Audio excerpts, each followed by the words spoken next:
Hi guys, Sheri Richardson from Experimental Homesteader, Exotic Gardening, SheriRicherson.com, biannualblog.com, and HalloweenCollectorsSociety.com.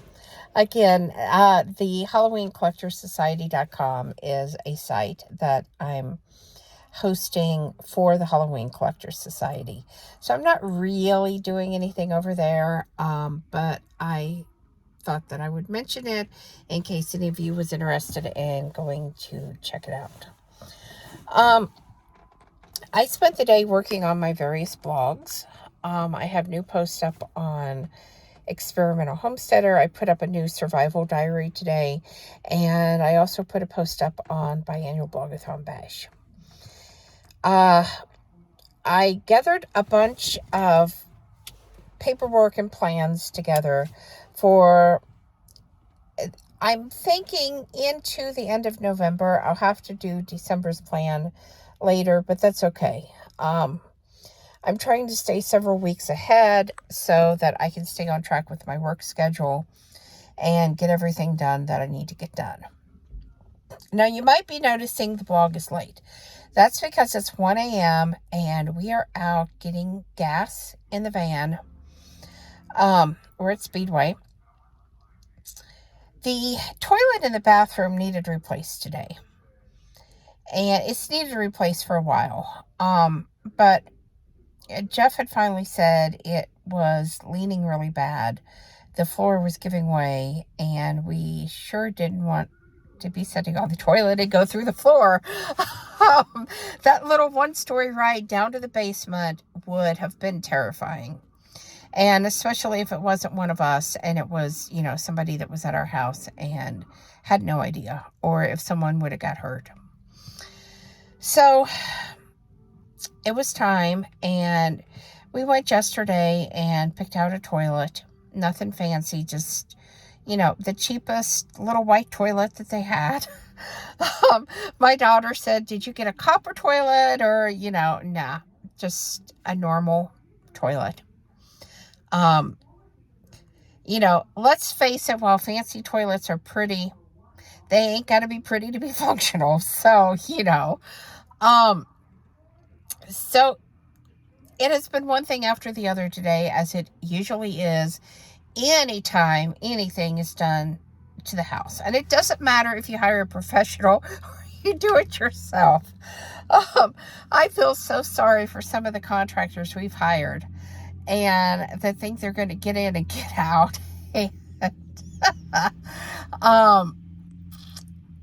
It's not funny, but it's funny. So anyway, he cut out what he thought was the bad part of the floor. I had been saying for a long time that I just thought the whole floor in the bathroom needed replaced.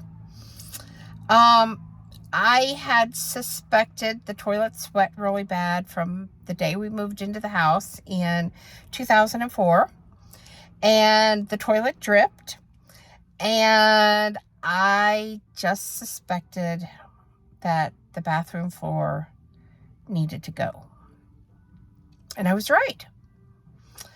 And I had tried to tear part of the floor up myself previously because I was going to put down some new tile. And I ran into a sticky black mess. I couldn't get the flooring up. And I had said something to Jeff, and he just hadn't had time. So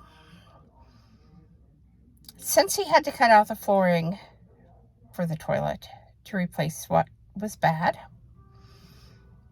he then found out that a lot more of it was bad. And he ruined some of his saw blades. So those are going to have to be replaced. There was tar. And there was tar paper. And there was ceramic tile. And there was linoleum.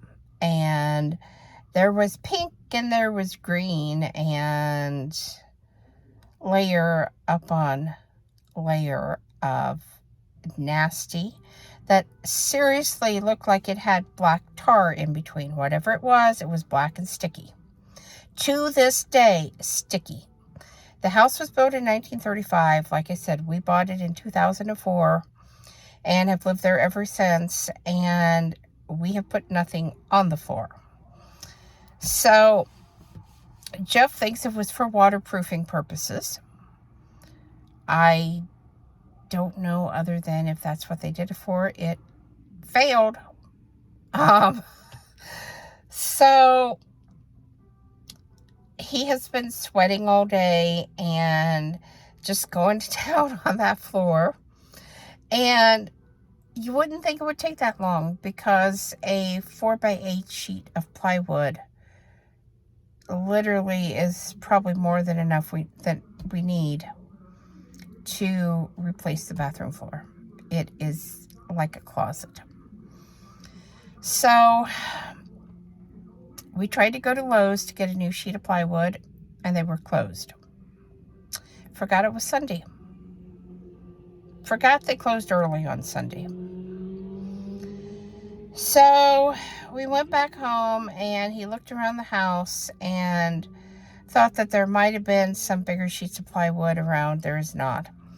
So to avoid us walking on sticky all week, he brought in some different pieces of wood that were 3/4 inch that he found. Some press board, some plywood, different little pieces.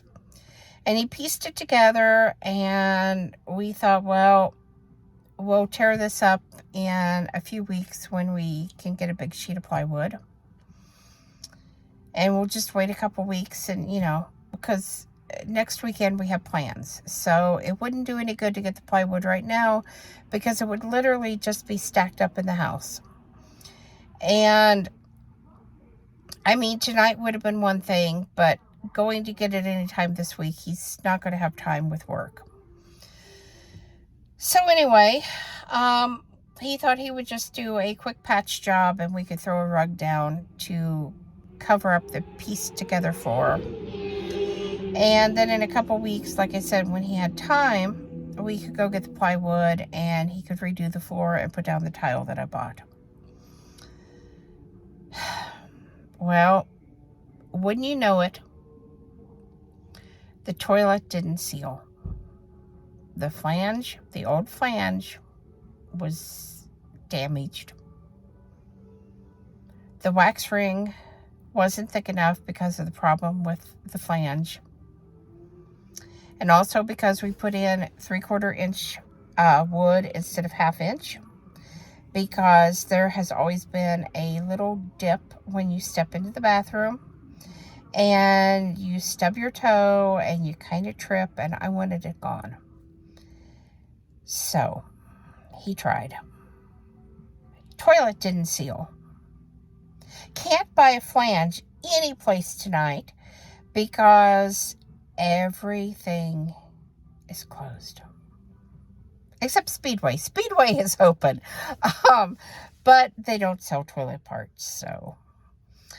So anyway, I have been using a camp toilet today. I had bought one many, many years ago. I had seen it at a thrift shop. It was brand new in box. And it was a couple bucks, and I bought it, and I thought, well, I could have this out to the barn. And when I'm out, working with my horse and stuff, and I need to go to the bathroom, and I don't really want to put her up and, take the time to take the saddle off, take the bridle, all the things. I could just, take her up and tie her in the stall, go to the bathroom, and then go back and work with her.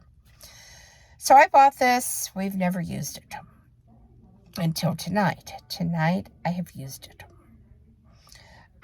Jeff has not used it. Jeff wanted to come to Speedway to get gas, to go to the bathroom, and get himself a drink for work tomorrow, and get me a bag of ice.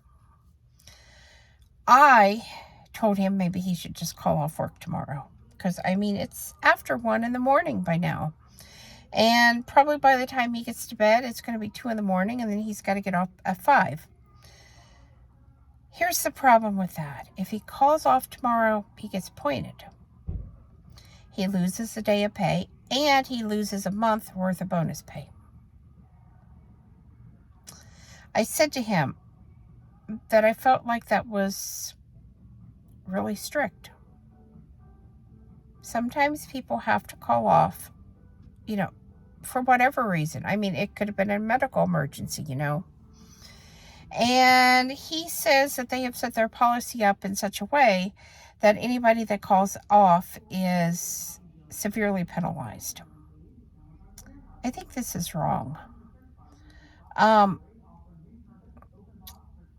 In the process of trying to put the sink back in the bathroom, he has also lost the plumbing pipe for the sink. I tried looking for it. I don't know where it went either. It's probably in plain sight, and we're probably just tired. So for tonight, the toilet's not going to be hooked up. The bathroom sink's not going to be hooked up. I'm going to use a camp toilet in the house for whatever business that we have to do. And we'll use the kitchen sink for any water or brushing our teeth or anything else we have to do. And it will be fine. Tomorrow when he gets off, if he gets off in time before Lowe's closes, we're going to go to Lowe's and get the parts we need. I have suggested to him that he try to take a few vacation hours and explain to them why he needs the vacation hours. I don't know if he will do that. He said he didn't think they would give him any vacation hours. But as I explained to him, if he works till 7:30 and he doesn't get home till 8, and I'm not sure if Lowe's closes at 8 or 9, but either way, by the time we go to Lowe's and he picks out exactly what he needs, because I'm not positive what he needs or wants, and we get back home, if it's wrong or if he needs anything else, it's another night because everything's closed. So, this is the thing I think that annoys me the most about the pandemic situation is when things reopened, the hours are a lot less. I know there are staffing issues, but nothing's open 24 hours anymore except, well, the gas station. But if you need any kind of home repair parts, you can't even go to Walmart in the middle of the night and get those. So, something else that I guess we all need to stock up on is wax rings and toilet flanges. Just have the hardware store in your garage. Anyway, so that has been our adventure this weekend. And I am very grateful that he is finally replacing the toilet. I really hate that it has been such an ordeal, but I'm really grateful to have a new toilet. I'm very, very grateful that the bathroom floor is going bye-bye and a good solid floor with new tile is going to go down. We still have some other remodeling to do. We've got to decide what to do with the bathtub. But I have a new vanity, a new bathroom sink, a new toilet, and eventually we will get to that tub and decide what we're going to do. So, one step at a time. Bathroom and kitchen remodels are usually pretty pricey, and those are the 2 rooms we've been working on. So, we take it one thing at a time, do what we can, and everything else just has to wait. That's life, guys. So, like I said, please subscribe, comments below. We'll see you tomorrow, and have a great night. Stay safe out there.